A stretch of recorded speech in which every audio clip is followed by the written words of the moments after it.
بسم اللہ الرحمن الرحیم رب اشرح لی صدری ویسر لی امری واحلل عقدۃ من لسانی یفقہوا قولی رب زدنی علما۔ دی 7th کلاس، آج ہمارا ٹاپک ہے زکوٰۃ کی فضیلت اور اس کی معاشرتی اہمیت۔ آپ کی بک پہ اس کا پیج نمبر ہے 64، وہ نکال لیں۔ سب سے پہلے ہم دیکھیں گے زکوٰۃ کا معنی اور مفہوم۔ زکوٰۃ کا معنی ہے پاک ہونا، بھرنا اور نشو و نما پانا، ٹھیک ہے۔ زکوٰۃ کا معنی ہے پاک ہونا۔ پاک ہونا کے سینس میں کہ اگر ہماری کمائی میں کہیں سے کوئی حرام مال کی ملاوٹ ہو گئی ہے، ٹھیک ہے، کہیں سے ہم نے کوئی زائد منافع لے لیا ہے یا کچھ ہو گیا ہے، تو اس سے کیا ہے کہ زکوٰۃ دینے سے جو ہمارے سے انجانے میں کوئی غلطی ہو گئی ہے تو وہ اللہ تعالیٰ جو ہے ہمارا مال جو ہے وہ پاک کر دیں گے، ٹھیک ہے۔ بھرنا اور نشو و نما پانا تو یہ اللہ تعالیٰ کا وعدہ ہے، اور مسلمان ہونے کے ناطے ہمارے اس بات پہ بلیو ہونا چاہیے کہ اللہ تعالیٰ نے کہا ہے کہ زکوٰۃ دینے سے مال بڑھتا ہے، تو پھر ہمارا بلیو ہے کہ واقعی زکوٰۃ دینے سے ہمارا مال بڑھے گا، ٹھیک ہے۔ آگے ہے اس کا مفہوم۔ شریعت میں زکوٰۃ سے مراد ہر صاحب نصاب مسلمان کا سال میں ایک مرتبہ اپنے مال کا مقررہ حصہ 2.5% اللہ تعالیٰ کی راہ میں دینا ہے، ٹھیک ہے۔ 2.5% اللہ تعالیٰ کی راہ میں دینا ہے۔ اب اس کا ہم دیکھ لیتے ہیں۔ جو نصاب ہوتا ہے، نصاب کیا کہلاتا ہے؟ نصاب ہوتا ہے دولت کی یا مال کی وہ خاص مقدار جس کے اوپر جو زکوٰۃ فرض ہو جاتی ہے، اس کو ہم نصاب کہتے ہیں۔ اب نصاب جو ہے، زکوٰۃ کا نصاب درجہ ذیل چیزوں پر کیا ہے؟ سونے پر، تو سونے پر ہے کہ 7.5 تولے سونا یا پھر اس کے برابر نقدی، ٹھیک ہے۔ اور پھر چاندی ہے تو چاندی کا 52.5 تولے چاندی یا پھر اس کے برابر نقدی۔ تو اگر ہمارے پاس سونا جو ہے 7.5 تولے سے کم ہے تو اس کے اوپر زکوٰۃ نہیں دیں گے، لیکن اگر 7.5 تولے ہے یا اس سے زیادہ ہے تو پھر اس کا کیا ہے کہ یا تو ہم اس کے برابر جو ہے زکوٰۃ نکالیں گے یا پھر اس کی قیمت لکھوائیں گے، ٹھیک ہے۔ تو اس کی قیمت لکھوانے کے بعد اس میں سے جتنا 2.5% نکلتا ہوگا اس قیمت میں سے زکوٰۃ کا، وہ ہم نکالیں گے۔ ایسے ہی چاندی کا ہے کہ زکوٰۃ جو ہے وہ 52.5 تولے سے کم ہے تو اس کے اوپر زکوٰۃ نہیں ہے، لیکن اگر 52.5 تولے سے زیادہ ہے یا اس کے برابر ہے تو پھر ہم کیا کریں گے کہ اس کی قیمت کا اندازہ لگوائیں گے اور پھر اس میں سے 2.5% جتنے وہ پیسے بنتے ہوں گے وہ ہم زکوٰۃ کے مد میں نکال دیں گے، ٹھیک ہے۔ اگر ایسے پیسوں کے اوپر ہے تو وہ آپ کو میں ایک چھوٹی سی مثال سے بتا دیتی ہوں کہ جیسے آپ کے پاس 40 روپے سے کچھ زیادہ پیسے آپ کے پاس پڑے اور وہ پورا سال تک آپ کے پاس پڑے رہتے ہیں، ٹھیک ہے۔ اس میں سے آپ کو ضرورت ہی نہیں پڑتی خرچ کرنے کی، ٹھیک ہے، وہ سیونگ ہے آپ کے پاس پڑی ہوئی، تو اس کے اوپر پھر سال گزرنے کے بعد جو ہے وہ 1 روپیہ زکوٰۃ بنتی ہے، ٹھیک ہے۔ اب ہے زکوٰۃ کی فضیلت۔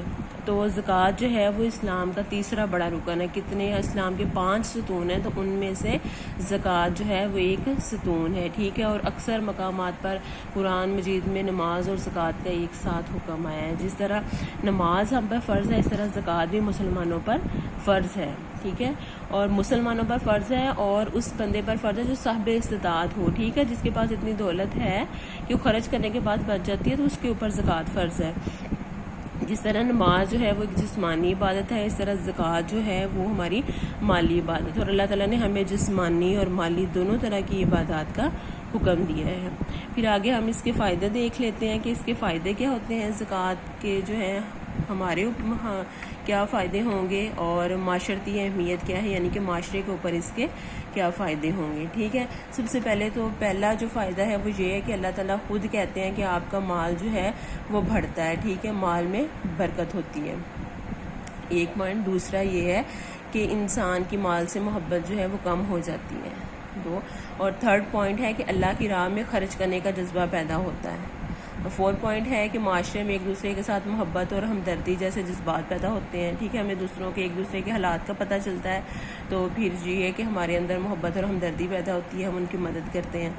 نمبر 4 پہ ہے بخل، لالچ اور خود غرضی ختم ہوتی ہے، اور نمبر 5 ہے معاشرے سے غربت ختم ہوتی ہے، ٹھیک ہے۔ پھر آگے ہے جی زکوٰۃ کے مصارف۔ جن کو زکوٰۃ دی جاتی ہے ان کو مصارف زکوٰۃ کہا جاتا ہے، اور یہ ہم نے خود ڈیسائیڈ نہیں کرنا کہ ہم نے کس کو دینی ہے۔ اللہ تعالیٰ نے قرآن مجید میں سورۃ توبہ کی آیت نمبر 60 ہے، اس میں اللہ تعالیٰ نے مصارف زکوٰۃ بتا دیے ہیں کہ یہ والے مصارف زکوٰۃ ہیں، ان کو آپ نے زکوٰۃ دینی ہے۔ تو یہ 8 ہیں۔ اب ہم دیکھ لیتے ہیں کون کون سے۔ پہلا ہے جی فقراء۔ فقیر وہ ہوتا ہے جس کے پاس نہ گھر بار ہو، رہنے کے لیے جگہ ہو، نہ ذریعہ معاش ہو، نہ روزگار ہو، ٹھیک ہے، کچھ بھی نہیں ہے اس کے پاس، نہ وہ کما سکتا ہے اور نہ وہ اس کے لیے رہنے کے لیے اس کے پاس کوئی جگہ ہے، تو وہ فقیر ہے، ٹھیک ہے، اس کو زکوٰۃ دی جا سکتی ہے۔ نمبر 2 پہ ہے مساکین۔ تو مساکین وہ ہیں جن کے پاس گھر بار تو ہوتا ہے، جاب بھی ہوتی ہے، لیکن یہ کہ وہ ان کے پاس آمدن اتنی نہیں ہوتی کہ وہ اپنی ضروریات کو پورا کر سکیں، تو ان کو بھی زکوٰۃ دی جا سکتی ہے۔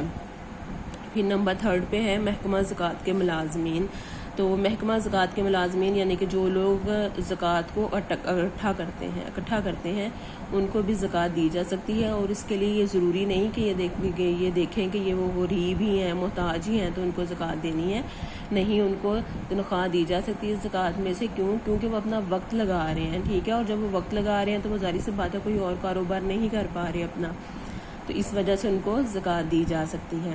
نمبر 4 پہ ہے نئے مسلمانوں کی دل جوئی کے لیے۔